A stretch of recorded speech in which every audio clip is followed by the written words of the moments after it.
Hi, this is Adam on April 28th, and today's group talk had two people, Akiko and Tomomi, and today's topic was SNS, social networking services like Twitter, Facebook, Mixi, those kind of things. A lot of new vocabulary today.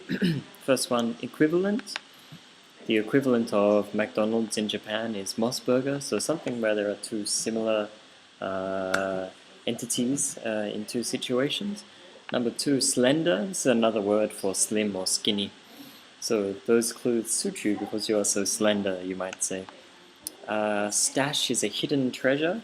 So you might have a stash of candy in your desk or a stash of money in case of emergency. Mean means the opposite of kind. So some people said something mean about you behind your back, or your boss was mean to you.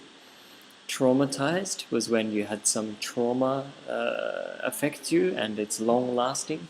So you could say you were traumatized by a dog when you were a child. Now you don't like dogs, only like cats. Popularize means to make something popular. For example, Ashton Kutcher, very famous in in America, helped to popularize Twitter. Uninhibited is a feeling you have when there's nothing holding you back, you're completely free.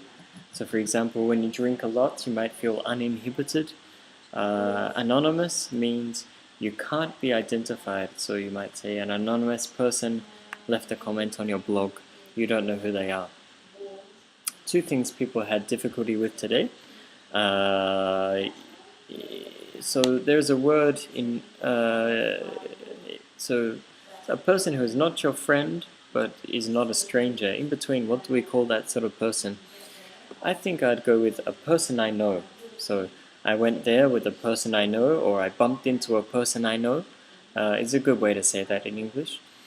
Another word, I've never done something. So this is something that, not even once you haven't done it before. So I've never eaten namako. I've never eaten namako, yeah. That's a good example. Okay, so today's talking, we mainly talked about our summer plans. Tomomi is going to go to Okinawa with her boyfriend and just lay back and relax, have some awamori. Sounds like a nice plan. Akiko said she has no plans at the moment because she's trying to save money in case of another emergency happening. Well, it's a pretty good plan, I guess. She said she already bought a helmet and she's going to buy a flashlight. So we got to be talking about boats because they're going to Okinawa. Akiko gets very seasick, she says, because when she was a child, she went on a boat with her father and got sick, so now she's traumatized and doesn't want to go on any more boats. After that, we talked a bit about today's topic. So today's topic was social networking services. I use Twitter a lot, but I hardly use Facebook. Akiko has a Facebook account she uses, but only for close friends. Tomomi uses Twitter, but she uses it in a very practical way, only for getting fashion information, news information, and doesn't use it really in the way that it's supposed to be. It's interesting, I think. I think it's useful. Akiko was interested in this. She got a lot of nice tips, who to follow, where to get fashion information. So I was interested, who are the Twitter celebrities in Japan? You hear a lot about in America, Ashton Kutcher, Oprah, who else? Charlie Sheen has become very popular, and Kanye West. In Japan, who's the equivalent of that?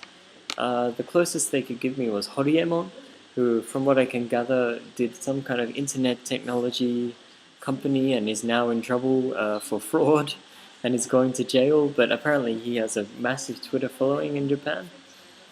Yeah, so we also talked a bit about being anonymous. Is it a good thing or a bad thing? So a site like Ni-Channel in Japan or Yon-Channel in America, they are completely anonymous sites. So it's very good for free information, but it's also people who want to do something mean can go on there and say something without being inhibited in any way. I don't know, I think there's good side and a bad side to both, so maybe it's necessary in a way, but I wish people would be more friendly, I guess, and think about the consequences of what they say, even if they can be anonymous and have no responsibility for it. I think we still need to watch what we say.